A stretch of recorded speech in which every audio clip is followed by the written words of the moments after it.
Determinant 4 point. We will start from 4.1. We will complete 4.2 today. बस 2 ही है. Yes. तो अब आप heading डालो. What is the meaning of a determinant? Yes. What is the meaning of a determinant? पहले लिखो. इसको लिखना है. Determinant होता क्या है ये आपको पता होना चाहिए. Determinant is a number associated with a square matrix. It is a number associated with a square matrix. तो अब आपको जो है एक स्क्वायर मैट्रिक्स दिया जाएगा और पूछा जाएगा कि भाई इससे एसोसिएटेड वो नंबर क्या है, कौन सी है. तो अगर मैं आपको एक मैट्रिक्स दे दूं 2x2 का, जैसे मैंने ये दे दिया 2x2 ऑर्डर का एक मैट्रिक्स दे दिया. अभी रुक जाना बच्चों, अभी कुछ नहीं, अभी जस्ट 4 चैप्टर स्टार्ट हुआ है. 4.1 की बात करेंगे, 4.2 की बात करेंगे. तो ये एक मैट्रिक्स है 2x2 ऑर्डर का. जिज्ञासा सुनना इधर, 2x2 ऑर्डर का मैट्रिक्स है, ये स्क्वायर मैट्रिक्स है. इससे एसोसिएटेड वो नंबर क्या है, तो मैं उसको लिखता हूं. डिटरमिनेंट को रिप्रेजेंट करने का तरीका ये है. Determinant of the matrix A is equal to same numbers. आपको यहाँ एलिमेंट्स यहाँ पर लिख दीजिए वर्टिकल लाइंस के अंदर. और अब ये नंबर क्या है इसको पता करने का रूल है. Product of principal diagonal elements, product of principal diagonal elements minus product of other diagonal element. ये है 2x2 ऑर्डर के मैट्रिक्स का determinant. Determinant of 2x2 order matrix. Done है यहां तक? 2x2 में किसी को कोई डाउट नहीं है, ठीक है ना? अच्छा, अब अगर ये 3x3 ऑर्डर का मैट्रिक्स होता तो उससे एसोसिएटेड जो नंबर है वो हम कैसे पता करेंगे? How to find a determinant of 3x3 order matrix. ठीक है, 3x3 ऑर्डर का मैट्रिक्स ले लेते हैं. 3x3 ऑर्डर का मैट्रिक्स मैंने ले लिया. यहां पर अब मैं क्या करने वाला हूं, यहां पर एलिमेंट ले लेता हूं. A11 मैट्रिक्स लिखते हैं. A11, A12, A13, A21, A22 और A23, A31, A32 और A33. ये एक मैट्रिक्स गिवन है 3x3 ऑर्डर का. इससे एसोसिएटेड जो डिटरमिनेंट है वो पता करते हैं. वो क्या आएगा? A11, A12, A13, A21, A22, A23, A31, A32 और A33. This is a determinant of order 3x3. ठीक है, अब सुनो, अगर मुझे ये नंबर है, it is just a number. ये नंबर क्या है वो पता करना है. तो हम क्या करते हैं, एक रूल को फॉलो करेंगे. हम एक्सपैंड करते हैं इस डिटरमिनेंट को with respect to a row और with respect to a column, जो अभी मैं नेक्स्ट एक्सरसाइज में यूज करने वाला हूं. ध्यान से समझना. कोई भी रो, कोई भी एक रो या कोई भी एक कॉलम आप यूज कर सकते हो फॉर एक्सपेंशन. मैं फर्स्ट रो को अगर लेता हूं एक्सपेंशन के लिए, तो बिफोर एक्सपेंशन आपको एक साइन कन्वेंशन यूज करना है. साइन कन्वेंशन जिज्ञासा यूज करना है.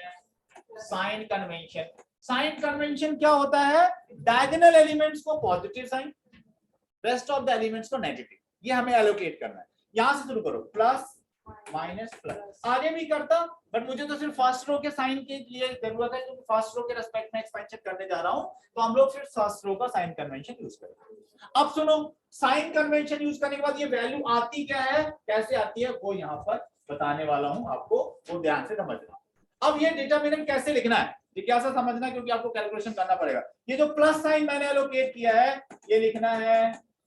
यहाँ जो एलिमेंट है ये हो सकता है इसकी वैल्यू माइनस में हो, तो माइनस में लिख देना. जो भी नंबर होगा ये वो नंबर लिख देना. A11. इसके बाद क्या करना है, जिस रो में है ये डिलीट कर दो, जिस रो में है डिलीट कर दो, जिस कॉलम में डिलीट कर दो. ठीक है, अब ये जो एलिमेंट बचेंगे उनमें same rule, product of principal diagonal elements, product of principal diagonal element minus product of other diagonal element. पहली बात हो गई.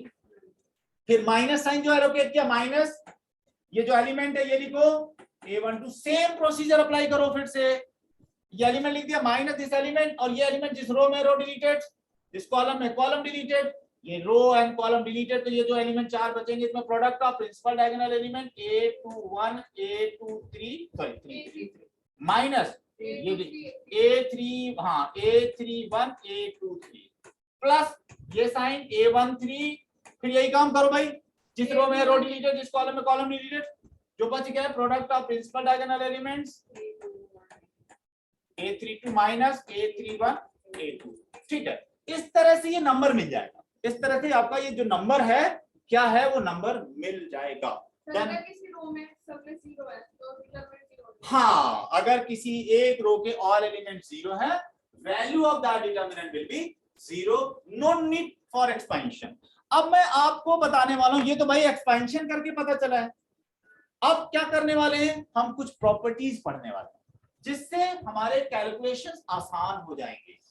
ठीक है, तो what are the properties of determinants, वो हेडिंग डालिए प्रॉपर्टीज ऑफ डिटरमिनेंट्स। नेक्स्ट है बच्चों प्रॉपर्टीज ऑफ डिटरमिनेंट्स। अभी बता प्रॉपर्टीज, अभी वो नेक्स्ट एक्सरसाइज है, उसकी जरूरत हमें आगे पढ़ेंगे। यस 4.2 करने वाले हैं, कटा नहीं है। प्रॉपर्टीज ऑफ डिटरमिनेंट हम इसको स्टडी करके चलेंगे क्योंकि आगे हमें कभी जरूरत पड़ सकती है इसकी। अगर मान लो एक तो एक्सपेंशन कर दो, आप एक्सपेंशन करके आपको वैल्यू मिल जाती है। कभी कभी वो कैलकुलेशन बहुत लेंथी हो जाता है, बहुत टफ हो जाता है, तो उसको सिंप्लीफाई करना है, कुछ प्रॉपर्टीज आइडेंटिफाई की गई। पहली प्रॉपर्टी है कि भाई जो हो, अगर मान लो एक कोई ऐसा डिटरमिनेंट है जिसके ऑल रो के एलिमेंट्स मतलब सॉरी किसी एक रो के ऑल एलिमेंट 0 है। अभी आपने आइडेंटिफाई कर दिया था। अगर किसी एक रो के या किसी एक कॉलम के ऑल एलिमेंट 0 हैं, तो क्या होगा, value of the determinant will be 0। Expansion करने की जरूरत नहीं है, value of the determinant will B, column में भी हो सकता है। अगर ये किसी एक कॉलम के ऑल एलिमेंट 0 हैं, नहीं, सिर्फ किसी एक अगर रो के सारे एलिमेंट 0 हैं या किसी एक कॉलम के एलिमेंट 0 हैं, तो आपको एक्सपेंशन करने की जरूरत नहीं है, आप लिखोगे value of the determinant is 0। Okay है भाई, पहली प्रॉपर्टी। सेकंड प्रॉपर्टी की बात करते हैं। दूसरी, अगर मान लो कोई एक ऐसा डिटरमिनेंट है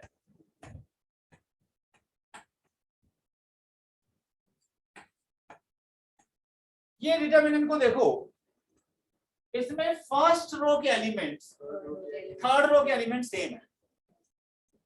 इफ ऑल एलिमेंट्स मतलब कोई भी 2 रोज के एलिमेंट सेम हो या 2 कॉलम के एलिमेंट सेम हो, तो वैल्यू ऑफ द डिटरमिनेंट 0 होगी। आपको इसको एक्सपैंड करने की जरूरत नहीं, value of the determinant will be 0। अगर 2 मतलब आपके जो है ना कोई भी 2 रोज के एलिमेंट सेम है, प्रोपोर्शन कॉलम में भी ये सेम प्रॉब्लम, जो मैं रो के लिए बोलूंगा तो कॉलम के लिए भी। हाँ सर प्रोपोर्शन में तो भी 0 आता है, तो भी 0 आता है, अभी बताने वाला हूं भाई। अगर कोई भी 2 रोज के एलिमेंट सेम है तो value of the determinant will be 0। Done है भाई यहां तक। जैसे first row and third row के एलिमेंट सेम है तो value of this determinant will be 0। यहां तक ओके है? ठीक है, नेक्स्ट प्रॉपर्टी देखिए। अब बच्चों यहां देखो, रो और रो यानी कि कॉलम में भी हो सकता है कोई एक रो और एक नहीं, या तो 2 कॉलम के एलिमेंट, कोई भी 2 column, first and third, first and second, second and third, same elements हैं तो value of the determinant will be 0। ठीक है, रो में कोई भी 2 रो के एलिमेंट सेम है तो भी value of the determinant will be 0। Third property की बात करते हैं, मतलब जैसे देखो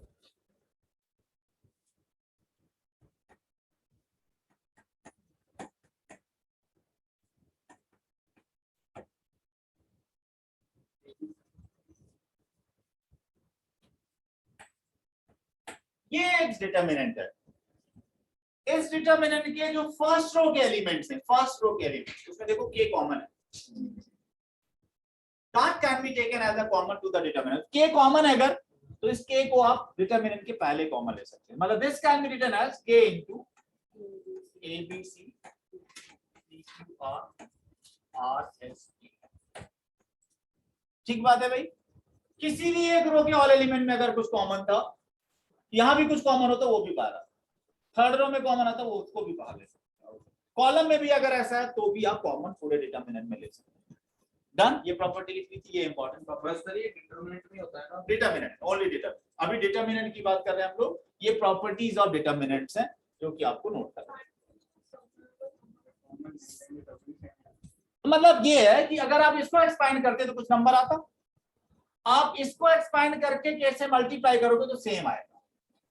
ठीक है, मतलब हम लोग क्या करेंगे, कैलकुलेशन को और आसान बनाएंगे। नंबर कम हो गई होंगी ना, ये कॉमन लेने के बाद और आसान हो गए होंगे, तो कैलकुलेशन आसान हो जाएगा। मल्टीप्लिकेशन हमारे लिए कैलकुलेट करना ज्यादा आसान होगा, इसलिए इस प्रॉपर्टी को यूज करेंगे। ठीक है, अब मैं एक और प्रॉपर्टी बताने वाला हूँ। ये तो हो गई, डन है, कॉमन वाली बात हो गई। मल्टीप्लाई करते टाइम भी एक और एक और हाँ, अगर मान लो अब देखो के कॉमन आया, कहां से आया हमें क्या पता, इसको तो किसी में भी मल्टीप्लाई कर सकते हो। अब आप लिख सकते हो, जैसे मैंने के कॉमन ले लिया, अब ये आउटसाइड द डिटरमिनेंट लिखने के बाद में ये जो नंबर है ना, इसको किसी भी एक रो में या किसी भी एक कॉलम में मल्टीप्लाई कर सकते हो। मैं जैसे थर्ड रो में अप्लाई कर रहा हूँ, तो क्या करूंगा, यहाँ लिख दूंगा A B C P Q R और K into R, K into S और के इंटू टी, ऐसे लिख सकते हैं। ये कॉमन लेने के बाद में अब देखो, अगर मैं यहां से कॉमन ले लेते तो फिर वहीं पहुंच जाता ना। ठीक है ना, तो ये मल्टीप्लाई नंबर को किसी भी एक रो में या किसी भी एक कॉलम में मल्टीप्लाई कर सकते हो, जो यहाँ पर क्वांटिटी लिखी हुई है। ठीक बात है भाई। अब जो प्रॉपर्टी बताऊंगा उसको अच्छी तरह समझना, वो बिल्कुल similar to the elementary operations हैं। जैसे डिटरमिनेंट में प्रॉपर्टी ध्यान देना, डिटरमिनेंट में भी जैसे आपका है a1 b1 c1 a2 b2 c2 और a3 b3 c3, ये है। ये देखो R1 है, ये R2 है, ये R3 है, ये C1 है, ये C2 है, ये C3, आपको पता है। अगर आप R1 को चेंज करो R1 plus constant into R2 plus new constant, K1 और K2 ले लेते हैं R3, ये जनरल रूल है।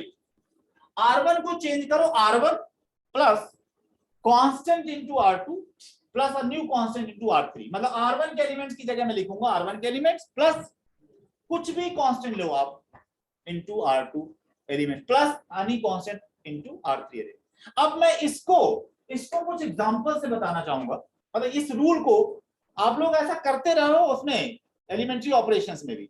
मतलब मैं R1 को लिख सकता हूं R1 माइनस R2, भाई K2 की वैल्यू 0 ले लिया और K1 माइनस -1 ले लिया, इसी का तो एक स्पेशल फॉर्म हो गया। मैं R1 को लिख सकता हूं R1 plus R2 plus R3।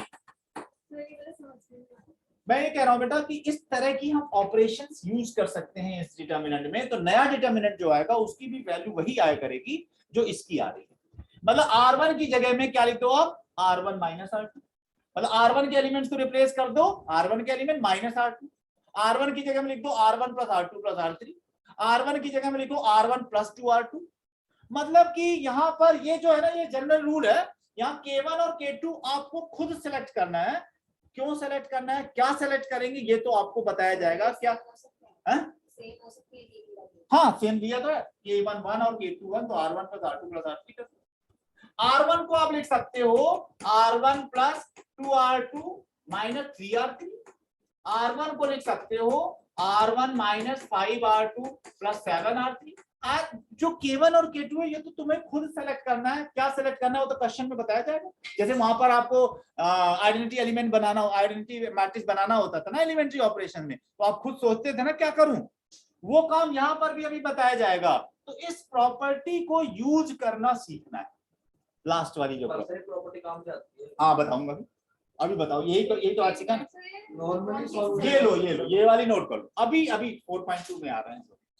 Normally solve हो जाएगी। नॉर्मली इनफैक्ट अच्छा, जो ये- प्रूव करने के क्वेश्चंस होते हैं, प्रूव दिस, वहां पर आपके प्रॉपर्टीज यूज करने के बाद ही आप प्रूव कर पाओगे। अगर प्रॉपर्टी नहीं यूज करोगे तो वो आप प्रूव नहीं कर पाओगे। अभी देख लो, क्वेश्चन दूंगा तो आपको खुद पता चलेगा। देखो हाँ, ये प्रॉपर्टी यूजफुल, ठीक है। अब कुछ क्वेश्चंस मैं डिस्कस करूंगा, आप लोग देखो, बाद में नोट कर ले। ये लिख लो इस प्रॉपर्टी, नहीं ऐसा कोई जरूरी नहीं है, कर सकते हैं। K2 0 ले लो, वो तो देखो अभी मैं 4-5 क्वेश्चन कराऊंगा, उन 5 क्वेश्चंस में आपको बिल्कुल वो हम देखते हैं ना हमें क्या लगे। हाँ कुछ भी हो, कुछ भी हो, हाँ हटा दो। अब देखो भाई, अब ये जो बातें मैंने बताई हैं, इनको कुछ क्वेश्चंस के थ्रू आप लोग जो है ना रियलाइज करो कि क्या किया है। मैं कुछ क्वेश्चन ले रहा हूं यहाँ पर भाई। पहला क्वेश्चन लिया एनसीईआरटी का एक्सरसाइज 4.2 का 8 का फर्स्ट पार्ट। ये हमें प्रूव करना है, अभी तुम लोग नहीं कुछ करोगे, मैं अभी बताऊंगा क्या करना। 1a square 1b square 1c square. This is equal to, आपको प्रूफ करना है a minus b into b minus c into c minus a. मतलब वैल्यू ऑफ दिस डिटरमिनेंट, ध्यान देना भाई, value of this determinant will be equal to this, you have to prove it. ठीक है भाई.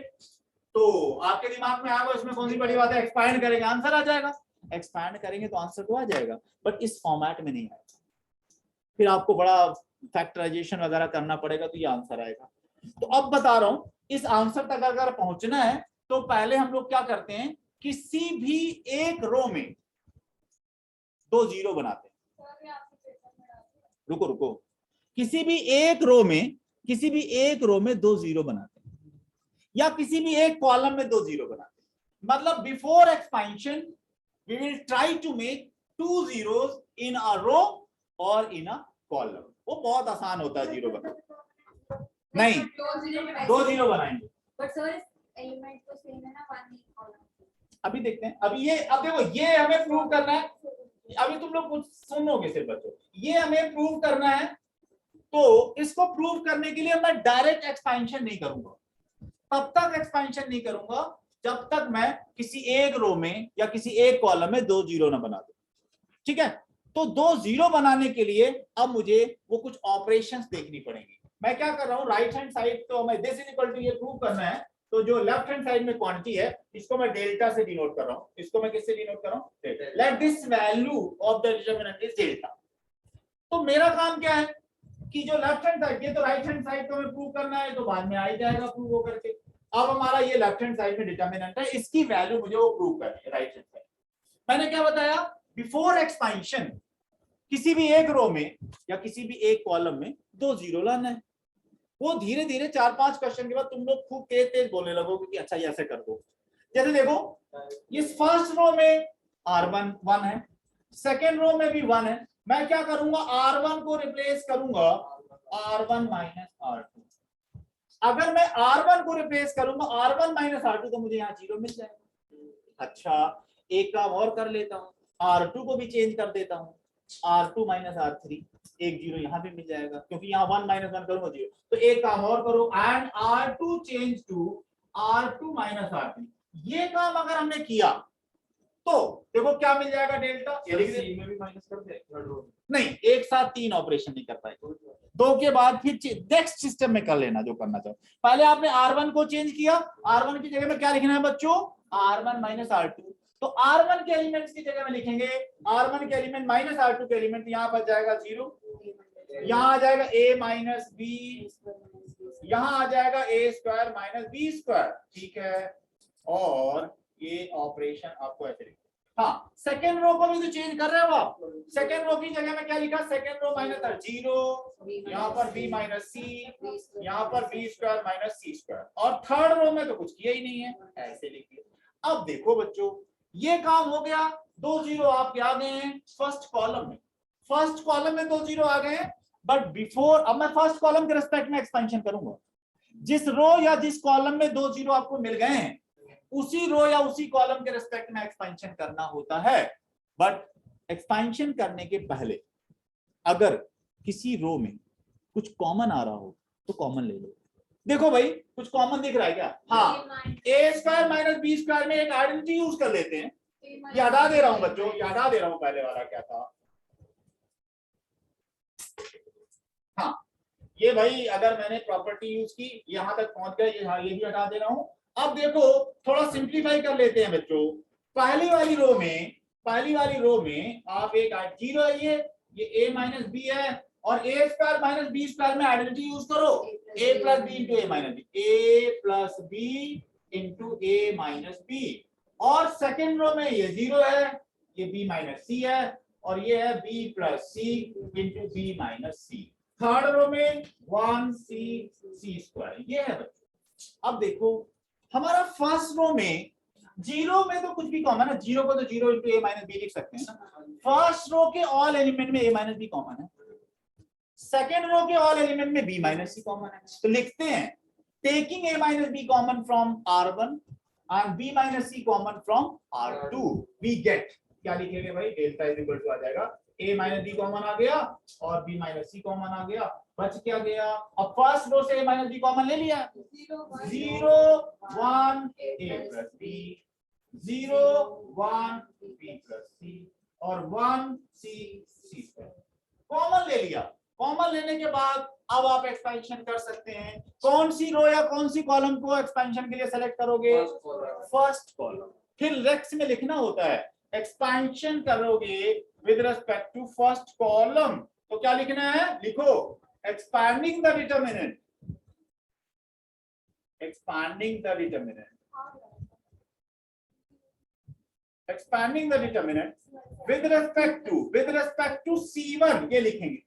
एक्सपेंशन करेंगे आप फर्स्ट कॉलम के रिस्पेक्ट में एक्सपेंशन करेंगे, तो एक्सपेंशन का रूल पता है, साइन कन्वेंशन लिखो भाई इसका, प्लस माइनस प्लस। और बच्चों प्लस 0 इंटू कुछ भी करूंगा तो 0 हो जाएगा ना, ये लिखने की जरूरत है क्या? नहीं है। माइनस 0 इंटू कुछ भी करूंगा 0 हो जाएगा, तो सिर्फ प्लस 1 इंटू लिखना पड़ेगा। तो लिख देते हैं, क्या बनेगा भाई? Delta is equal to a minus b into b minus c, तो था ही पहले से ही, ब्रैकेट लगा दो, फिर प्लस 1। अब क्या करना है? जिस रो में है रो डिलीट करो, जिस कॉलम में कॉलम डिलीट करो, ये 4 बच जाएंगे। हाँ, तो ये ब्रैकेट लगाया b plus c minus a plus b. Simplify करो भाई, सिंप्लीफाई करोगे तो डेल्टा इज इक्वल टू क्या है? a minus b, b minus c. Simplify करोगे b प्लस सी माइनस, हाँ यही था right hand side, this is right hand side. तो देखो, तो बच्चों सुनो, एक लाइन ध्यान देना, क्योंकि मैं मैक्सिमम क्वेश्चन में ये करने वाला हूं। हमारा अल्टीमेट ऑब्जेक्टिव इज किसी एक रो में 2 जीरो लाना या किसी एक कॉलम में 2 जीरो लाना। अब ये 2 जीरो लाने का जो काम है ना, धीरे धीरे आपको तुरंत दिमाग में आने लगेगा, ऐसा कर देते हैं। वो तो जब क्वेश्चंस आप ज्यादा से ज्यादा देखोगे ना, तभी सॉल्व हो पाएंगे। एक क्वेश्चन मैंने किया, अभी मैं 3 क्वेश्चन और बताऊंगा, फिर चौथा आपको दूंगा। ये समझ में आ गया? अच्छा एक बात, ये रिकॉर्डिंग पड़ी रहेगी, आप लोग इसको कभी भी देख लेना। मैं सारे क्वेश्चन जो अभी कराता जा रहा हूँ, हाँ पेपर में तो देंगे बेटा, पेपर देख 4.2 तक 4.2।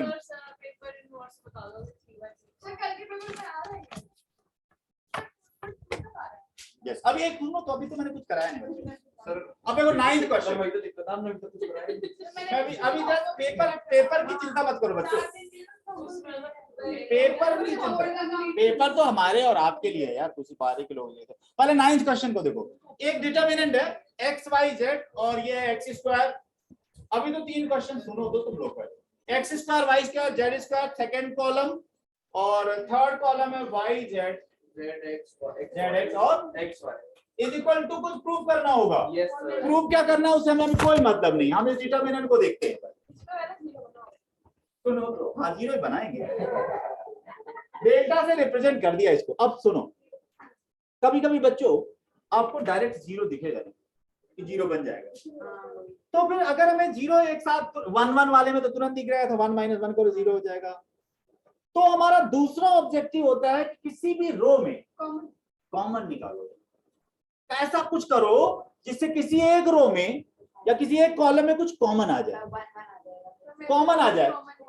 मुझे क्या किया, मैं क्या करने वाला हूं, R1 change to R1 minus R2 करने वाला हूं। क्यों किया मैंने ये काम?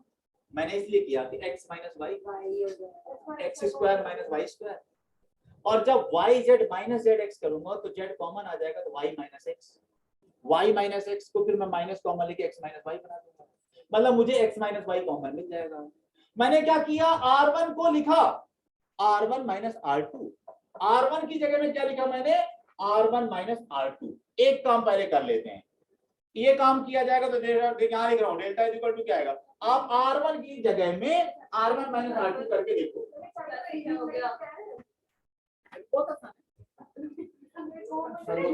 ये नहीं, ये सबके लिए है, सबके लिए ये है कि आपको नहीं, ये इसी में तो दिमाग लगता है। इसमें क्या है बच्चों, आप अगर 3-4 क्वेश्चंस को ध्यान से देखोगे ना, तो तुम्हारे नेक्स्ट मूव समझ में आने लगते हैं।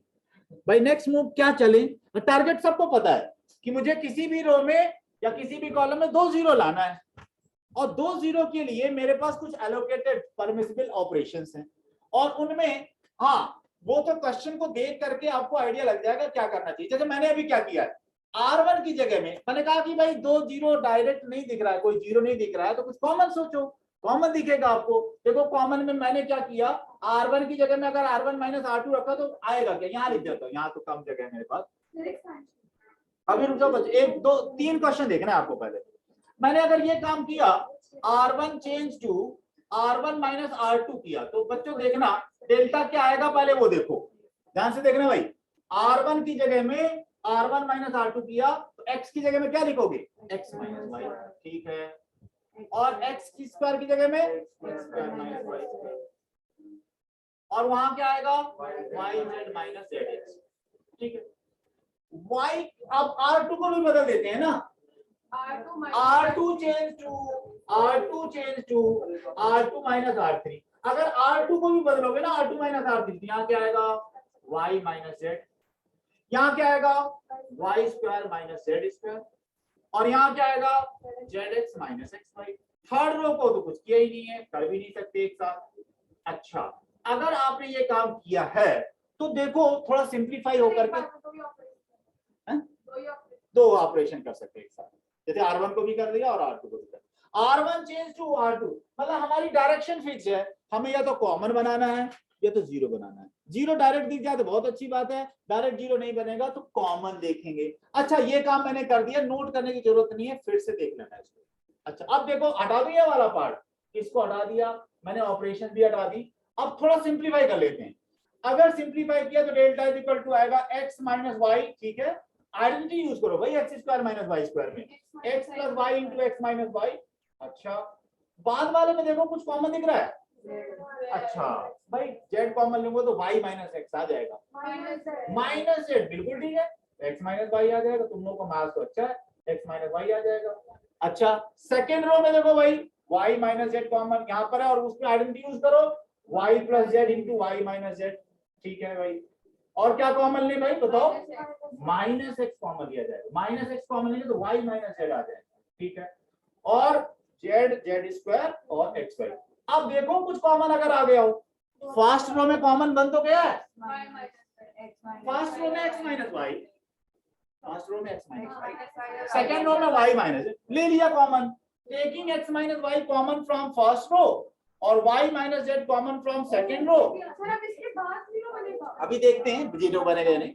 यहाँ x माइनस वाई कॉमन आ गया 1, ये क्या आएगा x प्लस वाई, ये क्या आएगा माइनस z, यहाँ y माइनस z कॉमन लो 1, y plus z minus x, z square और xy। अभी बच्चों 2 मिनट ध्यान देना, यहाँ तक पहुंच गए, रुको रुको रुको।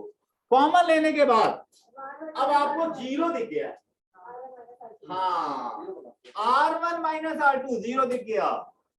अगर आप R1 को R1 माइनस R2 करते हो तो आपको एक जीरो तो कम से कम दिखा।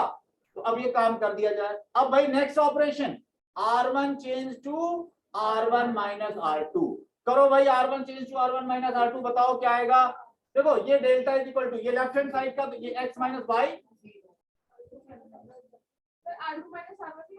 क्या दोनों कर सकते, नहीं नहीं एक ही साथ करो, एक बार में एक साथ करो, नहीं ऐसा नहीं होता, क्योंकि आप R1 को जब चेंज कर रहे हो ना, R2 चेंज हो रही है तो पहले चेंज हो जाने दो, तब फिर R1 में से R2 कर पाओगे। तो सुनो, हमने क्या किया, R1 को लिखा R1 माइनस R2, तो यहाँ क्या आया जीरो, यहाँ क्या आया डायरेक्ट बताओ x माइनस z, ठीक है, दिस माइनस दिस वो x माइनस z, और सेकेंड रो में कुछ नहीं किया अभी। अब बच्चों अब आपको फर्स्ट कॉलम में कुछ कॉमन दिख गया, हाँ अब आपको फर्स्ट रो में कुछ कॉमन दिख गया है। फर्स्ट रो में क्या कॉमन दिख गया है, यस, तो x माइनस z कॉमन ले लिया, 6 मार्क्स नहीं आता बेटा, 6 में आता है। फर्स्ट रो में से कॉमन लिया तो जीरो बचा 1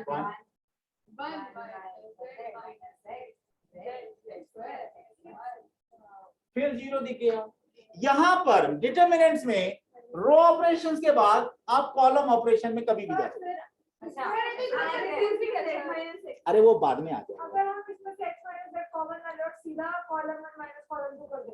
कर सकते थे बट नहीं, बिफोर अप्लाइंग द ऑपरेशन अगर कुछ कॉमन आ रहा है ना तो हमें कॉमन लेना चाहिए। कॉमन आ रहा था तो ले लिया। अब सुनो, अब मुझे यहाँ बन गया, यहाँ बन गया, अब बताओ क्या करूं? जीरो तो पहले तो कॉलम इसमें कभी भी आप अपना रो से कॉलम में चेंज। यस, अब देखो C2 चेंज करेंगे, C2 चेंज करेंगे, नहीं यहाँ हो सकता है। हाँ, C2 को लिखेंगे C2 माइनस C3, तो C2 change to C2 minus C3, तो डेल्टा इज इक्वल टू, बच्चे कंफ्यूज होते हैं, इसमें रो के बाद कॉलम दिखा के उसमें नहीं कर सकते। नहीं तो कहाँ कंफ्यूजन, बता दिया जाता है किसने ये नहीं जीरो करते। बना दे, बच्चे इक्वेशन माइनस कर दे। तो सुनो भाई, ये 0 1 Z, अब देखो C2 change to C2 minus C3 करो, 0 आ गया। दिस माइनस दिस करो, y plus z plus x हो गया, और ये z स्क्वायर माइनस xy हो गया। थर्ड कॉलम में कुछ नहीं किया गया। अब बताओ आपको क्या किसी एक रो में या किसी एक कॉलम में 2 जीरो बन गए? Yes sir. फर्स्ट रो में बन गए भाई। फर्स्ट रो के रिस्पेक्ट में एक्सपेंशन करो, प्लस माइनस प्लस, अब एक्सपेंशन करो भाई। एक मिनट, आएगा तो सेम पर जीरो बनाना चाहिए फिर एक्सपेंशन करना चाहिए। अब बच्चों बताओ, मैं फर्स्ट रो के रिस्पेक्ट में एक्सपेंशन करने वाला हूँ, फर्स्ट रो के रिस्पेक्ट में एक्सपेंशन करने वाला, तो जीरो वाले लिखने की जरूरत नहीं है, C1 वाला लिखा जाए, क्या आएगा भाई? देखो delta is equal to x minus y minus z, x minus z into bracket लगाओ भाई, प्लस 1, डिलीट करो row and column, z square minus xy minus, ये डिलीट किया भाई, minus z into this x plus y plus z। Sir ये सारे plus है, मेरे तो सारे माइनस में आ रहे हैं। ओके, अब सुनो, इसके बाद का कैलकुलेशन थोड़ा समझते हैं। x minus y minus z, x minus z, बच्चों ये सिंप्लीफाई करो, z square minus xy minus zx minus zy minus z square, ये cancel out, x minus y minus z, x minus z, और यहाँ बचेगा माइनस xy माइनस yz और minus zx। मैंने कुछ नहीं किया, एक्सपेंशन किया, आपने भी ये किया होगा। अच्छा बाहर भी दिखाओ। अब सुनो भाई, आपने यहाँ पर माइनस कॉमन लेना है, जो माइनस कॉमन लोगे ना उसको यहाँ मल्टीप्लाई कर देना, तो z माइनस x आ जाएगा और आपका आंसर आ जाएगा। आ गया ना? सर मैंने एक स्टेप पहले डिटरमिनेंट निकाला, मैंने ज्यादा हाँ बोलिए बोलिए। नहीं, 2 जीरो बनाने के बाद ही एक्सपेंशन करना है, नंबर कट जाएंगे। कट जाएंगे। ऐसा भी है। हाँ नहीं, एक्स वाई कहाँ से आ गया तुम्हारा? एक्स वाई कोई नहीं, इसके ये तो कैंसिल आउट हो जाएगा, ये जीरो और ये डिलीट हो जाएगी, ये बचेंगे। ऐसा नहीं करना था ना। अब सुनो भाई, एक क्वेश्चन और बताऊंगा, अभी ध्यान से सुनना। सर हम थका दिए बेटा। मैं अभी थकाया था, अभी तो थकाऊंगा। ये बहुत मजेदार। एक क्वेश्चन, वन मोर टाइम दो। मैं एक क्वेश्चन, अभी मैं आपको एक और बात बताने वाला हूँ, ध्यान से सुनना। क्वेश्चन नंबर 10 की बात कर रहे हैं। सर मजेदार। ये बेटा, ये जो है ना, सर ये हम करेंगे सर, पूछो। नहीं तुम लोग अभी तो पूरे रूल्स नहीं बताए भाई। अश्विन सुनो, अरे तुमको आगे क्वेश्चन दूंगा, वहां पर मजा आएगा तुमको यार। सर घर भी जाना है इसके बाद। नहीं, एक पॉइंट बता। अच्छा बच्चों देखो, ये एक आपका डिटर्मिनेंट है और इसको कुछ प्रूव करना होगा। अब पॉइंट सुनना भाई, पॉइंट। आप फर्स्ट रो के एलिमेंट बताओ क्या है, समझना। फर्स्ट रो के एलिमेंट x प्लस 4 2x और 2x है। सेकेंड रो में भी सेम एलिमेंट है, सिर्फ लोकेशन पोजीशन अलग अलग। थर्ड रो में भी सेम एलिमेंट है, सर ये तो वो लग रहा है सिमेट्रिक्स। कॉलम वाइज भी देखोगे ना एलिमेंट सेम है। अगर कभी ऐसा हो, ध्यान से सुनना, रुक जाओ, अगर कभी ऐसा हो कि एलिमेंट सेम हो, सिर्फ उनकी पोजीशन इधर उधर हो, तो अब आप क्या करना, ये मैट्रिक्स एक प्रॉपर्टी बता रहा हूं, R1 change to R1 plus R2 plus R3। भाई अभी तो तुम लोग मंत्र तो सीखो पहले। R1 change to R1 plus R2 plus R3 करना, या C1 change to C1 plus C2 plus C3। ऐसा क्यों? अगर आप R1 change to R1 plus R2 plus R3 करोगे ना, तो एडवांटेज ये है कि आप दिस प्लस दिस करोगे तो यहाँ पर 5x प्लस 4 आएगा, यहाँ पर भी 5x प्लस 4 ही आएगा, यहाँ पर 5x प्लस 4 ही आएगा, और इस तरह से आपको पहले स्टेप में ही कॉमन मिल गया, 0 आ जाएगा ना। और जब कॉमन ले लोगे आप, भाई मैंने ये जो ऑपरेशन बोली है ना, इस पर ध्यान दो। अगर एलिमेंट सेम दिख रहे हैं ना, सिर्फ पोजीशन इधर उधर है, तो आप R1 को R1 plus R2 plus R3 replace कर दो। ऐसा करते ही आपको फर्स्ट रो में देखो 5x प्लस 4 कॉमन मिल गया। 5x प्लस 4 अगर कॉमन ले लेते हो आप, if you take 5x plus 4 common from the first row, तो देखो क्या मिलेगा, 5x प्लस 4 कॉमन ले लिया तो अब 1 1 1 2x x plus 4 2x 2x 2x और x प्लस 4। ये बच्चों जैसे आपने ये काम कर दिया जो अभी बताया है, अब तो आपको 0 दिख गया। करो, बनाओ 0, जल्दी बनाओ। नहीं अभी तो बनाओ यार।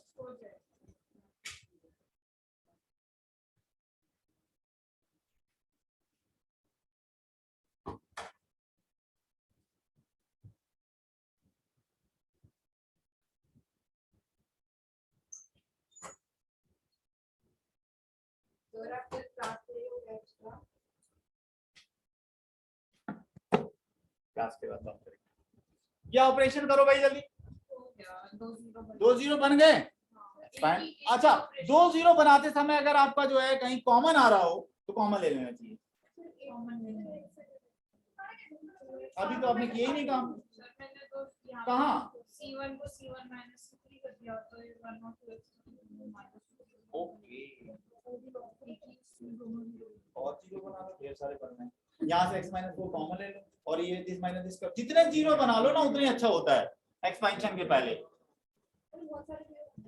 अच्छी बात है, एक्सपेंशन में आसानी हो जाएगी। चलो 0 बन गया, सॉल्व कर दो। क्या बात कर रहे हो, मेरे को 2 नहीं बन रहे। अरे 2 भी तुरंत बन जाएगी। सर ये तो मेरा और कुछ आ गया, निकालना क्या था? नहीं बेटा ये और कुछ नहीं आएगा।